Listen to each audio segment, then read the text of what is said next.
Introducing Korean broadcast content that you won't be able to stop watching.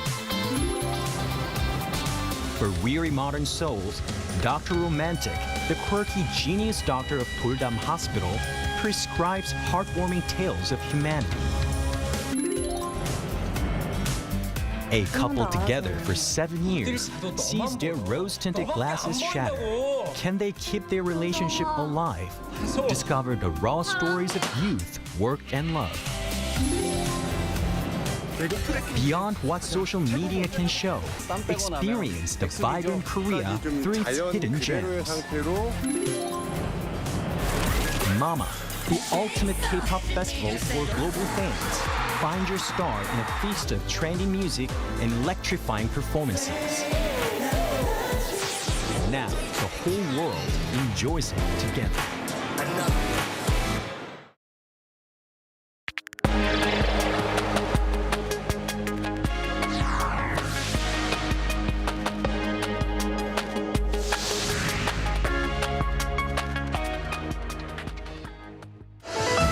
The U.S.-Israeli war with Iran has now entered its third day, and President Donald Trump says it could last weeks. The U.S. leader also acknowledged that he had not ruled out sending ground forces into Iran. Iran says it will attack any vessel trying to pass through the Strait of Hormuz, one of the world's most critical oil transit routes. It also launched drone attacks on energy facilities in Qatar and Saudi Arabia, both key U.S. allies in the Gulf. President Lee Jae-myung attended a summit on artificial intelligence in Singapore and called for deeper cooperation in AI. He said South Korea will establish a $300 million global fund in Singapore by 2030, focused on investing in promising AI and deep tech startups from both countries. Hello, and thanks for joining us on Arirang News. We begin today with the U.S.-Israeli war with Iran. It's now been 3 days since the attack on Iran was launched, and U.S. President Donald Trump now says the war could last 4 to 5 weeks and refused to rule out deploying U.S. ground troops to Iran. Our Kim Do-yeon starts us off. 3 days into the Operation Epic Fury, the joint U.S. and Israeli attack on Iran, U.S. President Donald Trump justified the assault. Speaking to the press at the White House on Monday local time, Trump said the decision was made to thwart Iran's nuclear and ballistic missile programs and to eliminate its naval assets. Trump also vowed to pursue the war for as long as necessary. This was our last best chance to strike what we're doing right now and eliminate the intolerable threats posed by this sick and sinister regime. And they are indeed sick and sinister. The attacks have killed Supreme Leader Ayatollah Ali Khamenei, sunk Iranian warships, and hit more than 1,000 targets so far. Trump added that the operation could last to 4 to 5 weeks, possibly longer, and could even include the deployment of ground forces. But whatever the time is, it's okay. Whatever it takes, we will always, and we have right from the beginning, we projected 4 to 5 weeks. But we have capability to go far longer than that. Trump's Secretary of Defense, Pete Hegseth, insisted that the operation was not the beginning of an endless war, while the Secretary of State, Marco Rubio, said that while the president has the option of doing so, the U.S. military is not currently postured to deploy ground forces. In terms of casualties, at least 550 people in Iran have been killed, according to Iranian Red Crescent, while 6 U.S. service members were also killed over the past 3 days, according to the U.S. military. And in the U.S., the public has expressed its dissatisfaction with the operation. Nearly 6 in 10 Americans disapprove of military action against Iran, as most believe a long-term military conflict between the two nations is likely, according to a new CNN poll conducted by SSRS. Kim Do-yeon, Arirang News. And Iran has declared the Strait of Hormuz closed and threatened to attack any vessel that attempts to pass through the key oil choke point. The move has sent energy prices sharply higher and raised fears of major disruptions to global oil and gas supplies. Our Lee Seung-jae has more. Iran's Islamic Revolutionary Guard Corps has declared the strategically vital Strait of Hormuz closed to all vessels. According to Iranian state media on Monday, a senior advisor to the Guard's commander-in-chief said the strait is shut and that any vessels trying to transit it would be attacked by the Revolutionary Guards or Iran's regular navy. If enforced, the move would effectively halt commercial shipping at one of the world's most critical energy choke points.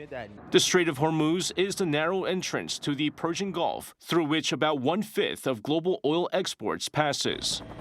Tankers using the route transport oil and gas from Saudi Arabia, Kuwait, Iraq, Qatar, Bahrain, the United Arab Emirates, and Iran, with much of it destined for Asian markets.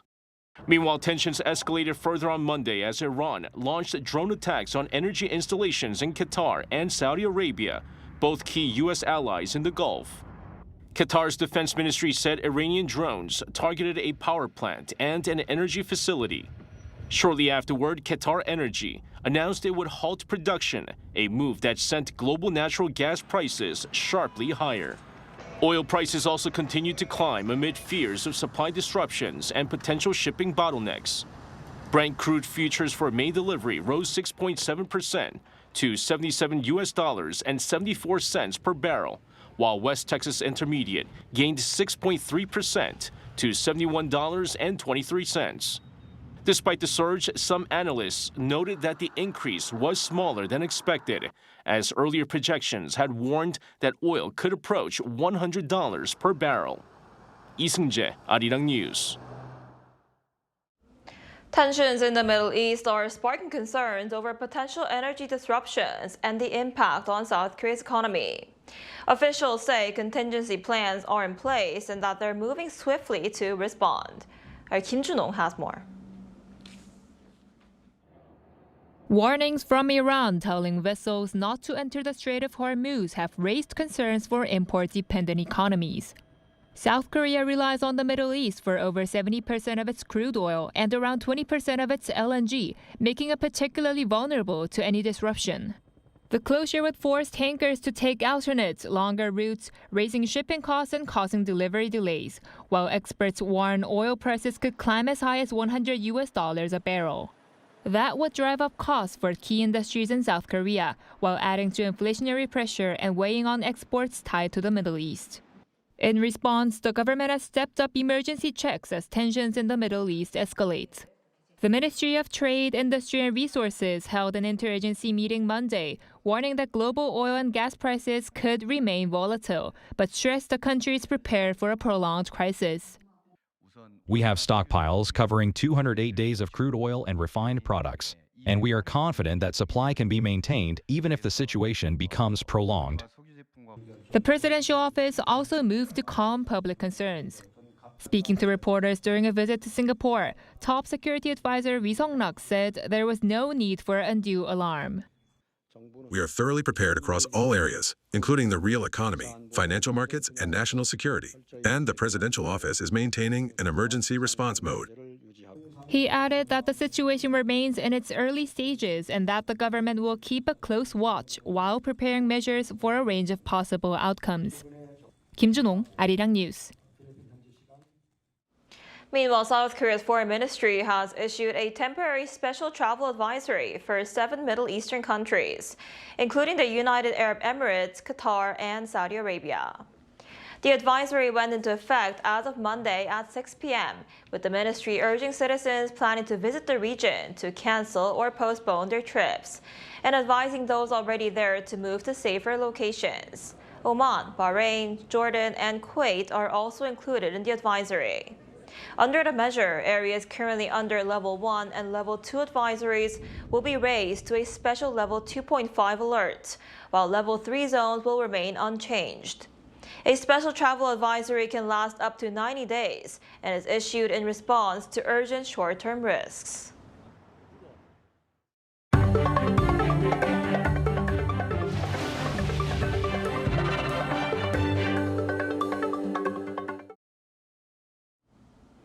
President Lee Jae-myung is heading to the Philippines after wrapping up his state visit to Singapore. South Korea's presidential jet departed Singapore's Changi Airport on Tuesday morning. Upon arriving in Manila this afternoon, President Lee will visit the Rizal National Monument to pay tribute to Jose Rizal, an independence hero who fought against Spanish colonial rule in the 19th century. Lee will then hold a summit with Philippine President Ferdinand Marcos Jr. at Malacañang Palace. The two leaders are expected to discuss expanding cooperation in defense, nuclear energy, shipbuilding, and other areas. President Lee is scheduled to return to South Korea on Wednesday.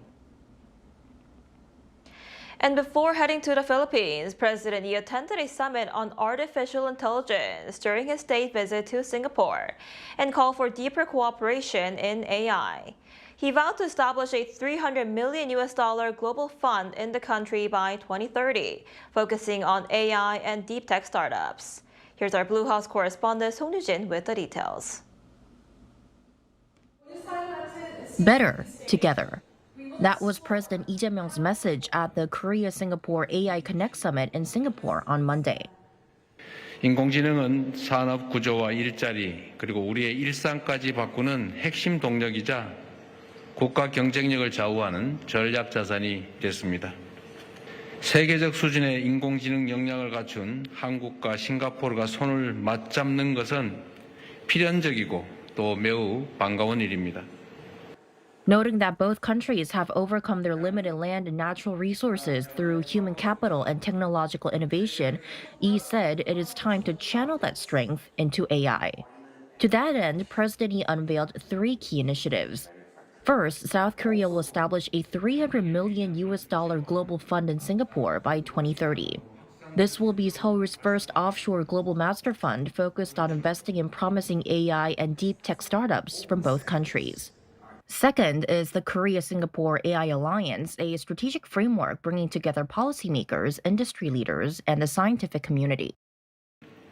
기업과 대학, 스타트업이 서로의 지식과 자원을 공유하며 협력하는 개방형 혁신 생태계의 시발점입니다. 창의적인 아이디어가 현실로 구현되고 청년들이 지속적인 도전과 성장을 이어갈 수 있는 굳건한 기반이 될 것으로 믿습니다. Third, the two sides agreed to expand joint AI research to help tackle global challenges.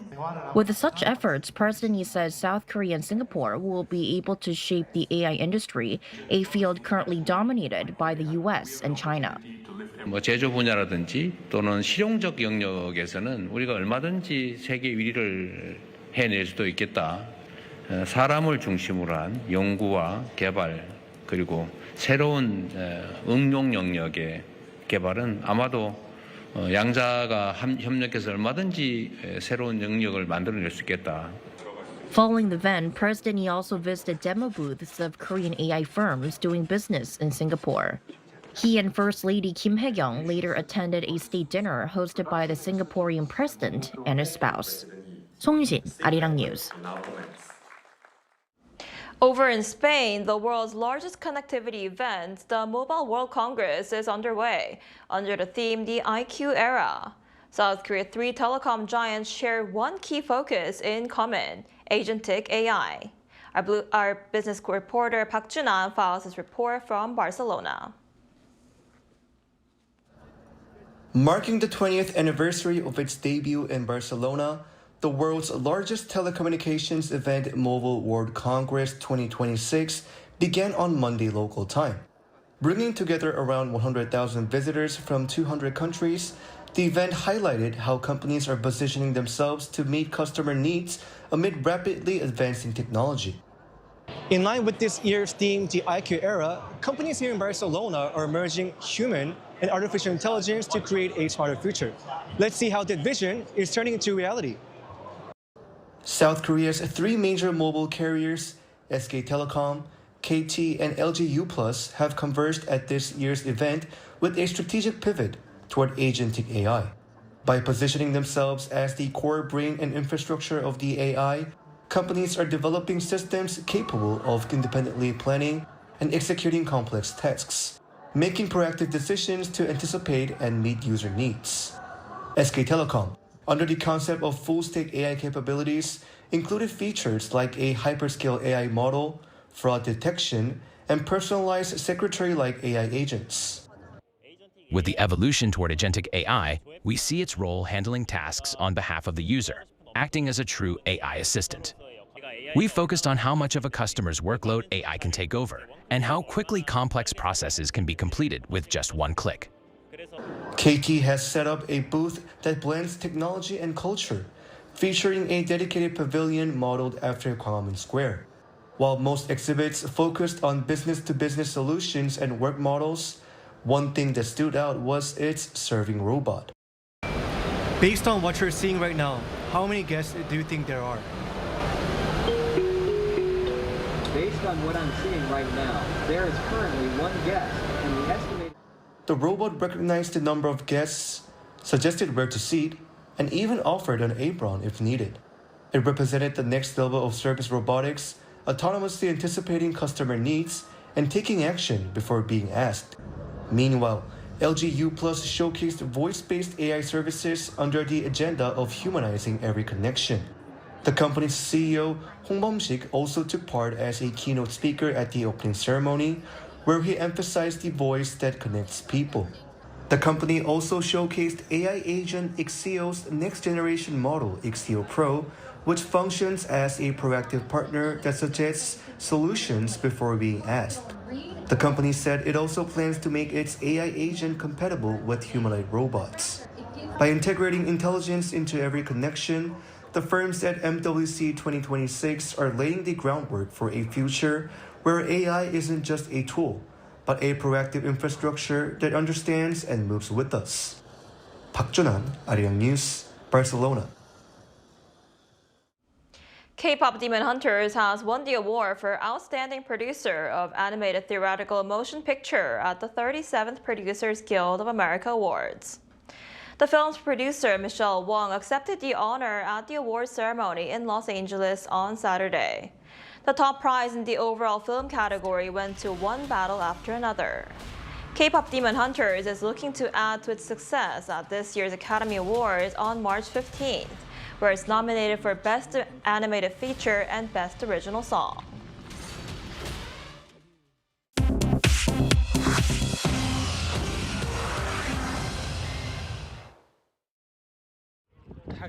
This is The World Now, bringing you everything you need to know from around the globe. In the Middle East, friendly fire by Kuwait has shot down 3 U.S. fighter jets. Kuwaiti Defense Forces on Monday accidentally targeted the U.S. jets while providing support for combat operations against Iran. All 6 crew members successfully ejected from the aircraft and are in a stable condition. The incident occurred as Iranian missiles and drones filled the skies over Kuwait. An investigation into the incident is now underway. In the U.S., Austin police have identified 2 college students killed in a bar shooting that wounded 14 others early on Sunday in downtown Austin, Texas. Austin police on Monday named the victims as 19-year-old Ryder Harrington and 21-year-old Savita Shan. 3 other victims remain in critical condition. They were shot dead by a gunman who opened fire from an SUV before continuing the assault on foot with a rifle. Police officers shot dead the gunman Indiaga Dian at the scene. Dian was wearing a sweatshirt with the words "Property of Allah" written on it, and the FBI and Austin police said they are investigating the shooting as a potential act of terrorism. Officials said Dian legally purchased the guns in San Antonio in 2017 and had not previously been on the FBI's radar. Wall Street staged a resilient recovery on Monday as investors shrugged after U.S. and Israeli airstrikes on Iran rattled global markets. While the Dow Jones dropped 0.15%, the tech-heavy Nasdaq gained 0.36% as buyers rushed towards AI giants like Nvidia and Microsoft. The S&P 500 also ended the day with little change, edging up 0.04%. Despite the geopolitical turmoil, analysts suggest investors are treating the conflict as a temporary disruption rather than a long-term economic shift. Defense and energy sectors saw significant gains, while travel stocks plummeted under the weight of rising fuel costs. Airports across the Middle East canceled thousands of flights as the joint U.S. and Israeli war on Iran disrupted regional airspace for a 3rd day. Flight trackers have said more than 4,000 flights a day were canceled across the Middle East, leaving hundreds of thousands of passengers stranded. On Monday, more than 70% of flights to the UAE and the Qatar remained grounded as regional governments enforced strict airspace closures. Dubai airports announced a limited resumption of flights late on Monday. Industry officials warned the disruption will worsen and carry significant consequences if the conflict continues. Chu Ji-hyun, Arirang News.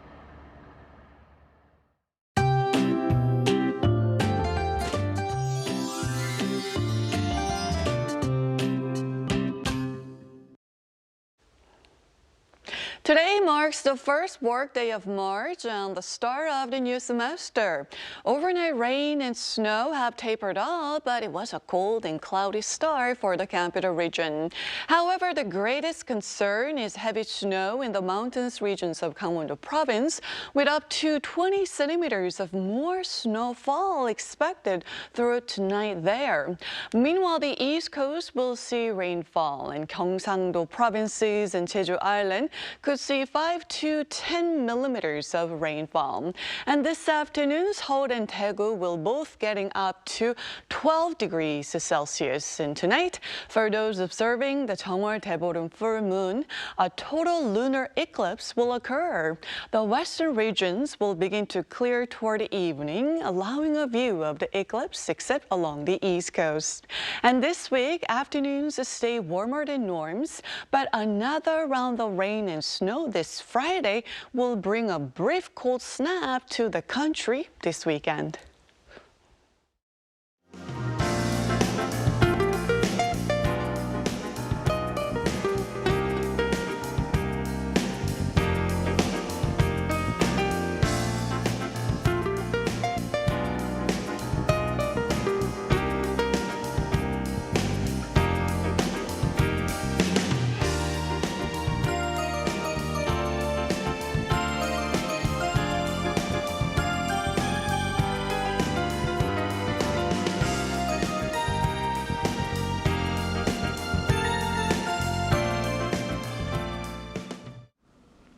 That's all we have for today's noon edition of Arirang News. Thank you for watching. We'll be back at 5 p.m. Korea time. Stay tuned.